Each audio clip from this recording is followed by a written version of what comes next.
Qué lejos está mi tierra y sin embargo qué cerca. Latinoamérica fue la primera región en adoptar el neoliberalismo como modelo hegemónico, así como también la primera en desarrollar e implementar alternativas concretas. En Latinoamérica, las luchas contra la privatización del agua han jugado un rol esencial en la deslegitimación del modelo neoliberal en los últimos 20 años.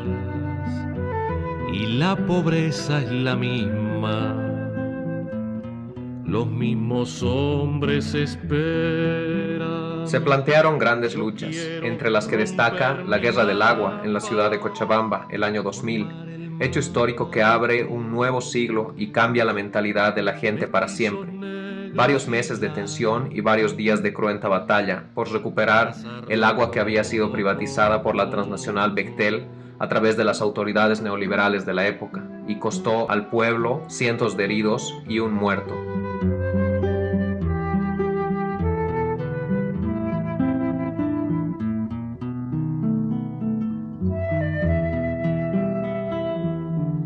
Los ríos son como venas.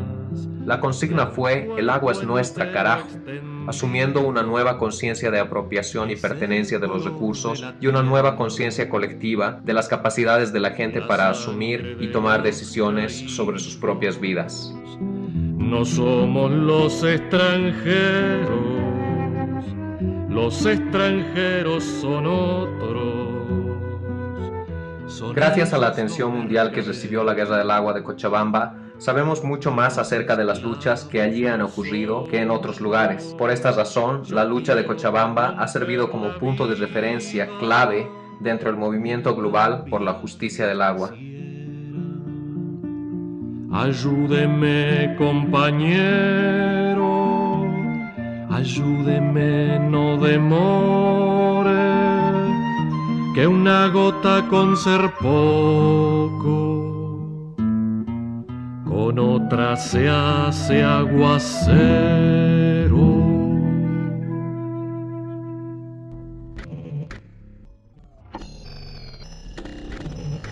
Bueno, en Uruguay hay una historia de cobertura y de apuesta, digamos, universal a que todos los servicios de agua lleguen a nuestra población, ¿verdad? Nosotros tenemos una ley histórica de 1952 que crea obras sanitarias del Estado, que mandata a este organismo a llevar agua a toda la población. Entonces llegamos a ese 98% de cobertura en servicios de agua de calidad. Eso no está completo porque aún faltaba ese 2%. Ese 2% obligó a nuestra empresa pública a buscar alternativas. Y en esas alternativas, la cooperación que habíamos tenido y que recibimos de países hermanos, como Bolivia, como Colombia, como Ecuador, como Perú, donde sabemos que la gestión comunitaria es muy fuerte, nos enseñó que la comunidad puede también colaborar en esto. Y bueno, la idea del encuentro ha surgido ya hace tiempo, del 2011 probablemente. Estaban a cargo de las secretarías, uno en Cochabamba, la otra en Uruguay. Una de las cosas que hemos visto al planificar, el intercambio en el Uruguay es que generalmente cuando estamos hablando de acuerdos entre sistemas de agua, se nos vienen a la mente sistemas públicos estatales, ¿no? Entonces, cuando hemos planificado nuestro trabajo en el Uruguay bajo el nombre de Urcolbó, por Uruguay, Colombia y Bolivia, hemos pensado que estas empresas grandes o sistemas públicos estatales pueden también colaborar a sistemas comunitarios autónomos o cooperativas de agua, ¿no? Por supuesto, esa idea inicial ha sido transformada en el transcurso del tiempo, especialmente con el apoyo de Adriana Marquizo, que tenía muy buenas ideas y quería impulsar el proyecto, y bueno, lo hemos logrado de forma conjunta. Bueno, buenos días a todos, muchas gracias por acompañarnos, muchas gracias a los compañeros de otros países hermanos. Realmente es un placer para mí iniciar este encuentro.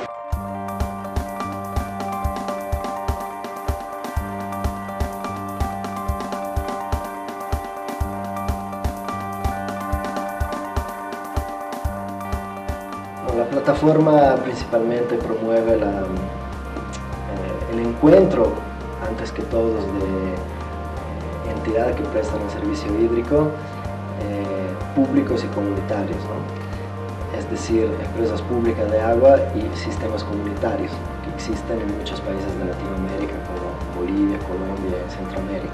No necesariamente los intercambios pueden ser entre sistemas iguales, ¿no? Que sino también pueden haber intercambios entre sistemas autogestionarios, pero también sistemas público-estatales. Me parece que hay dos niveles ahí, ¿no? Uno es el nivel formal, es decir, encontrar a todos esos operadores de agua del continente para que ellos intercambien experiencias, ¿no? Pero de una manera un poco sutil. En realidad lo que se quería con este proyecto era demostrar que este tipo de experiencias, de intercambios internacionales a un nivel tan grande, se pueden realizar sin que medie el factor dinero. Acuerdos solidarios y sin fines de lucro entre diferentes dos o más prestadores de servicios para contribuir a solucionar algunos problemas específicos, como la construcción de alguna infraestructura, el mejoramiento de la gestión del servicio, el tratamiento del agua, también un trabajo importante. Entonces, promover la mejora del servicio a través del intercambio de conocimientos y experiencias, cada uno sobre la base de su recorrido, de su trayecto, de su experiencia, con sus fortalezas y debilidades. Me parece fantástica la idea en el sentido de que es un sistema público trabajando con sistemas comunitarios y cooperativas de agua, ¿no? A mí me parece que es innovador o ha sido innovador en este encuentro y que creo que está marcando una nueva fase en el trabajo de la plataforma, ¿no?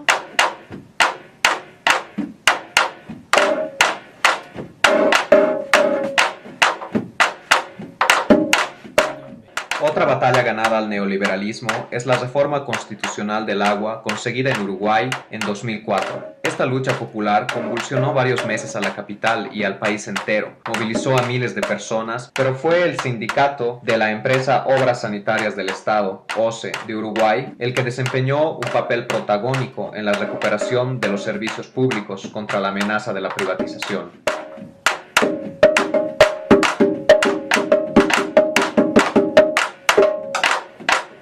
La Federación de Funcionarios de Obras Sanitarias del Estado, FOSE, sindicato de la empresa OCE, ha desempeñado un papel clave en la reversión de la privatización en el área de Maldonado, un suburbio rico de Montevideo que fue otorgado en concesión en 1993. Ante la nueva amenaza de privatización en el año 2000, el sindicato comenzó a organizarse. Durante los próximos 2 años, FOSE celebró numerosas asambleas con el fin de estudiar el tema y elaborar propuestas para la reestructuración de la empresa. En 2002, el sindicato organizó un proceso para liberar a la empresa de la corrupción y sancionar a más de 100 trabajadores. Gracias a la participación del sindicato, la compañía dio un giro en muy pocos años, devolviendo el manejo y gestión del agua a control estatal.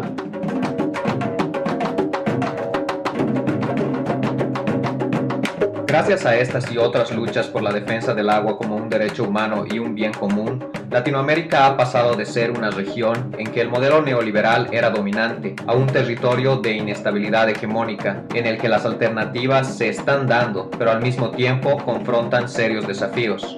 Por este motivo, el mundo tiene los ojos puestos en Latinoamérica y en sus modelos alternativos de abastecimiento de servicios que desafían la lógica mercantilista del capitalismo neoliberal.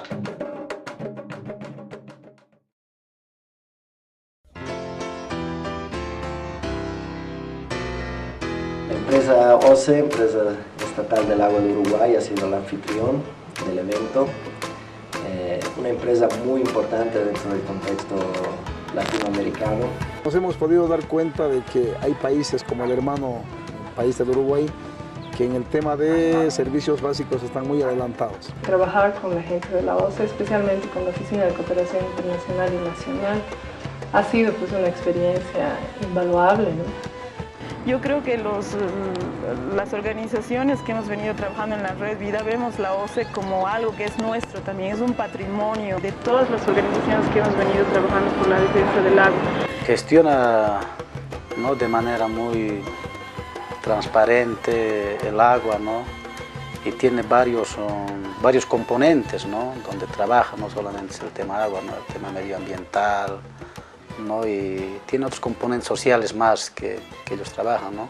Ha sido realmente novedoso ver una empresa estatal, digamos, ¿no? Con una visión social tan fuerte y que de alguna forma determina todo su actuar en todas sus áreas. La empresa OCE es un monstruo, si bien es del Estado, pero lo han ido manejando de otra forma, no como acá, que se cree que las empresas del Estado hay que hacer y deshacer como se quieren, no. La cantidad de experiencia que tienen acumulada, el conocimiento que tienen en todo lo que hacen, el profesionalismo, todo en un exquisito balance con los conceptos de solidaridad, de non-profit, hacer las cosas por amor. Ha sido una experiencia realmente indescriptible, ¿no?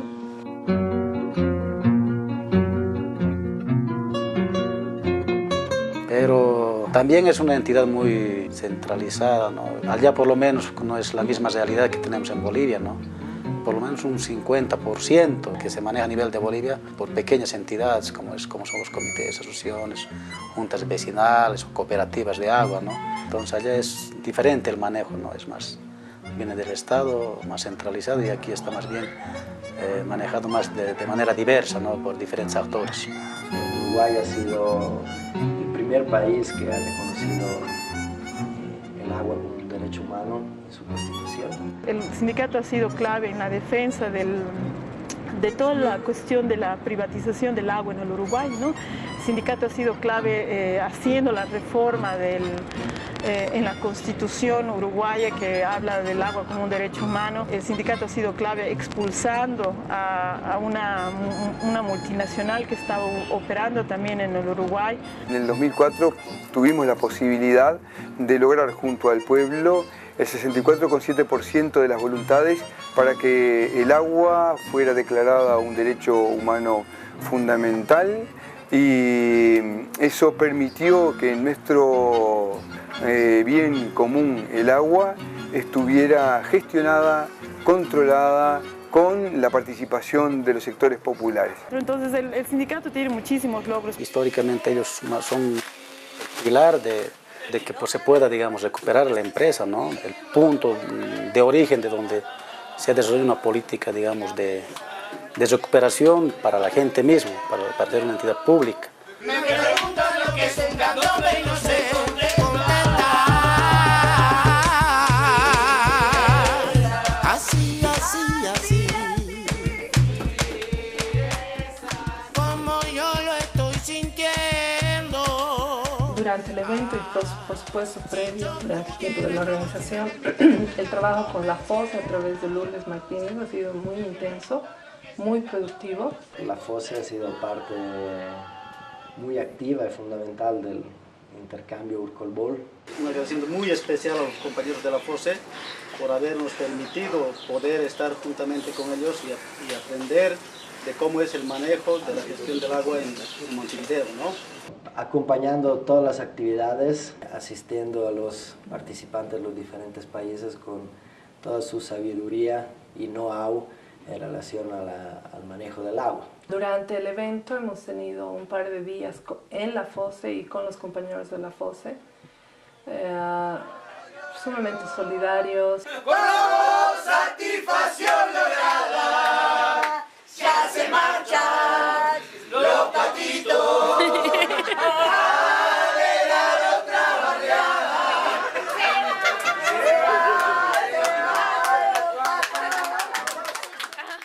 Nosotros como organizaciones por la defensa del agua también tenemos que tratar de que esta empresa pública continúe con ese carácter público, ¿no? Porque lo que hemos visto en los últimos años, no solo en Latinoamérica, pero a nivel internacional, es un fenómeno que se llama la corporatización de las empresas públicas. Entonces, ¿qué significa esto? Que estas empresas públicas, si bien todavía tienen un carácter, no sé, estatal, público estatal, de pronto empiezan a comportarse como empresas privadas, ¿no? Entonces ya no es solo la pertenencia lo que hay que ver, pero también cómo actúan estas empresas públicas. En la OCE, por ejemplo, se han empezado a terciarizar partes del proceso de distribución del agua, ¿no? Y que eso corresponde a un sistema totalmente corporativo, ¿no? En el intercambio Urcolbol han participado una delegación de Bolivia, compuesta por un comité de agua de la zona sur, un sistema que autogestiona el agua en un barrio perurbano de la ciudad de Cochabamba. También ha sido parte de la delegación boliviana una cooperativa de agua. Bueno, los dos representaban los sistemas comunitarios de Bolivia. Entonces estos reflejan, yo diría, dos sistemas un poco diferentes de gestión del agua, ¿no? Una cooperativa y un sistema comunitario. También al intercambio ha participado una delegación de Colombia, representando lo que son los acueductos comunitarios colombianos, en muchos sentidos similares a los comités y cooperativas de agua de Bolivia, o sea, entidades comunitarias que manejan de forma autónoma el servicio de agua y saneamiento. En este momento los acueductos comunitarios en Colombia tienen dificultades en lo técnico y teniendo entendido que OCE es una empresa que ha crecido enormemente en materia tecnológica y técnica, pues entonces es muy interesante para nosotros poder establecer un convenio y poder fortalecernos junto con ellos y aprender de todo lo que ellos hacen.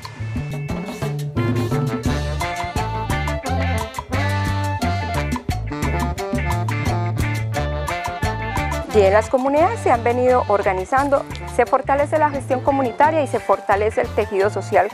El que las comunidades se empoderen permite realizar procesos de incidencia política.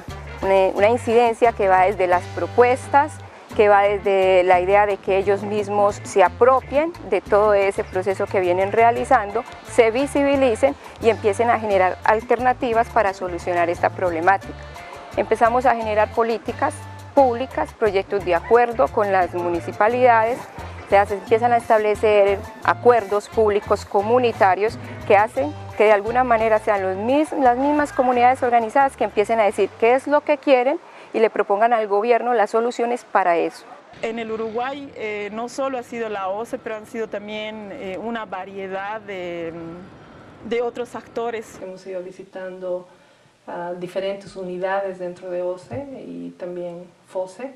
No es solo una compañía operando, ¿no? En el Uruguay la comunidad está involucrada, en este caso habían barrios, las escuelas que también estaban involucradas, como es el caso también aquí en Bolivia, ¿no? Donde las comunidades están involucradas, es el caso de Colombia también. Entonces los participantes de alguna forma también portavoz de movimientos más amplios, ¿no? Que de alguna forma han podido representar en Uruguay en este encuentro promovido por la plataforma.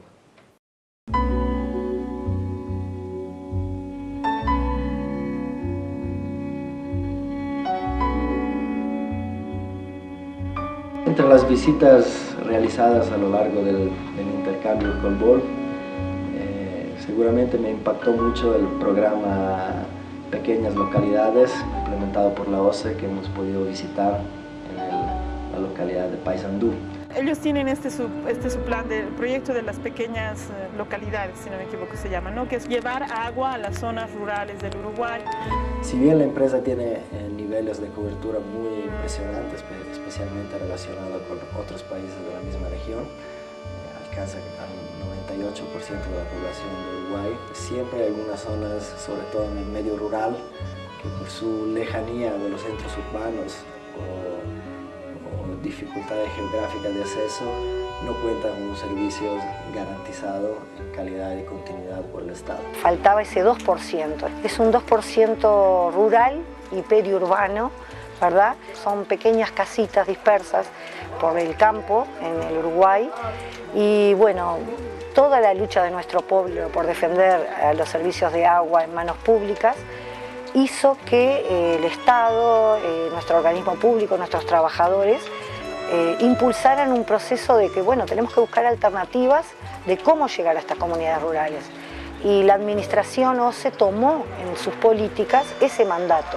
Hemos podido estar presente en una escuela en el que, bueno, han hecho perforaciones de pozo, ahí han instalado en realidad las bombas, la cloración y demás cosas. Pero los estudiantes de las escuelas están profundamente involucrados en toda la cuestión de potabilización del agua, ¿no? de verificar de que el agua que están tomando sea potable, de que las escuelas tengan agua.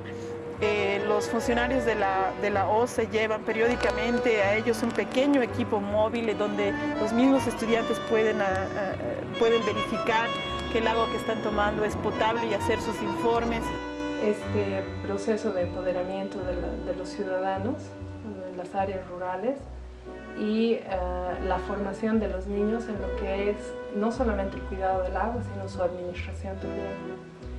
Las escuelas rurales, que son parte de ese proyecto, son como el centro de las comunidades donde están.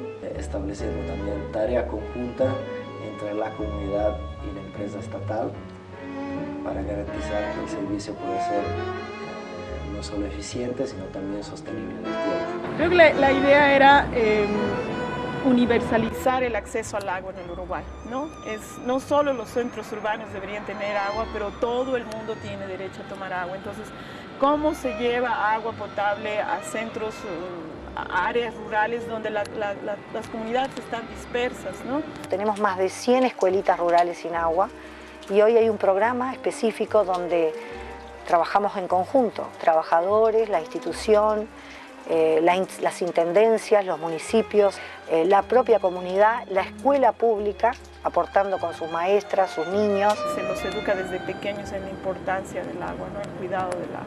Y estamos llegando ya a más de 70 localidades rurales con pequeños sistemas, pequeñísimos sistemas, bombitas pequeñas, tecnología apropiada al lugar, que los propios vecinos cuidan, que la propia escuela cuida, que la maestra está celosa de cuidar esa agua potable. Y bueno, esa ha sido nuestra experiencia, que aún falta. En Bolivia, en Colombia, en Perú, hay sectores importantes de la población, especialmente en el medio rural y periurbano, que se abastecen a través de sistemas comunitarios de agua, sean comités, asociaciones o cooperativas o acueductos comunitarios, como se denominan en el caso colombiano. La diferencia que hay entre los comités y los acueductos es una cuestión más bien geográfica. Los acueductos comunitarios en Colombia son básicamente rurales, ¿no? Mientras que los sistemas de agua en Cochabamba son periurbanos. Entonces yo veo que esa es la principal diferencia, ¿no? Un comité de agua es una organización, ¿no? que se crea en función a la necesidad de todos los vecinos, ¿no? Una necesidad colectiva. Ha sido muy enriquecedor entender cómo funcionan esos comités de agua en Cochabamba. Están formados en las zonas más olvidadas, zonas que están compuestas especialmente por migrantes. Entonces tienen una particularidad de manejo los comités de agua, tienen un directorio que sale de todas las bases, o sea, las personas idóneas que ellos ven como base para que puedan, digamos, hacer una gestión del agua. Son comités que se autogestionan, se autorregulan, tienen sus propias formas de elección, tienen sus propias formas de administración e increíblemente, en base a la unión y a la solidaridad, pueden garantizar el agua en Cochabamba y en los que no tienen nada que ver el Estado ni ninguna autoridad externa.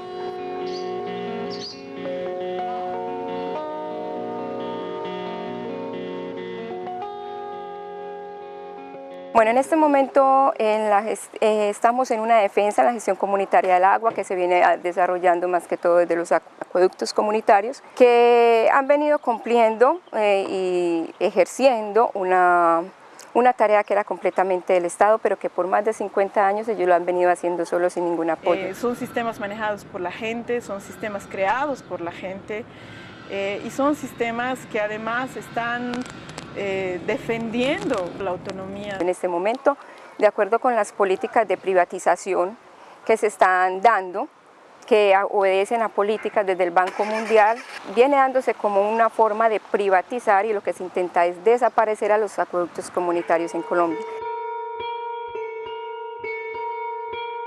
Pero con referencia a las cooperativas, la ventaja que nosotros tenemos es de que acá no hay un patrón, acá no hay un jefe, aquí no hay un dueño, sino que absolutamente es la participación de todos, ¿no es cierto? Y todos los compañeros tienen la opción de poder ser elegidos, de poder opinar y demás cosas, porque bueno, todos son dueños.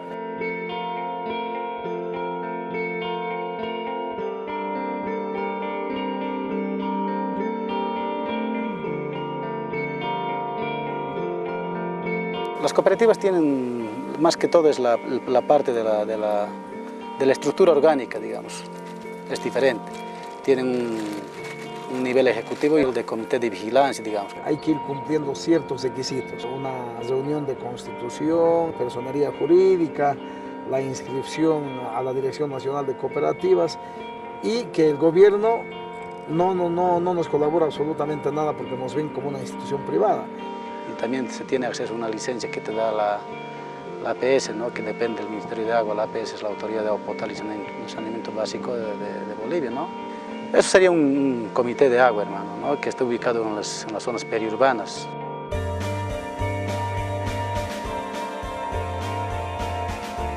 Creo que estas múltiples asociaciones comunitarias tienen un rol muy importante donde la participación del vecino es parte fundamental y donde también la relación de transparencia y control social no son solo palabras, pero tienen prácticas concretas para llevarse a cabo en una relación, digamos, ¿no? de cara a cara entre quien administra y quien recibe el servicio. Para darle un dato, se calcula que en Bolivia el 50% de la población está abastecida por estos sistemas comunitarios. Entonces no son una realidad marginal, sino una realidad muy importante por lo que se refiere a la prestación del servicio de agua y saneamiento.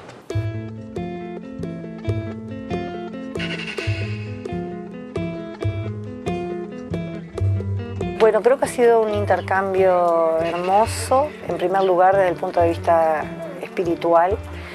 Creo que el compromiso de todas las partes, y acá estoy hablando de tanto los sistemas comunitarios de Bolivia, la cooperativa Arancagua, ¿verdad? Los acueductos comunitarios de Colombia, los compañeros del Chevi con su apoyo solidario de siempre. Eso desde el punto de vista emocional, desde el punto de vista, digamos, de intercambio de pueblos, ¿no? Pero también hemos aprendido que compartiendo y con voluntad de compartir nos llevamos aprendizaje para mejorar nuestros propios procesos, cada uno con nuestra cultura, cada uno con nuestra forma de gestión, cada uno con nuestro lenguaje.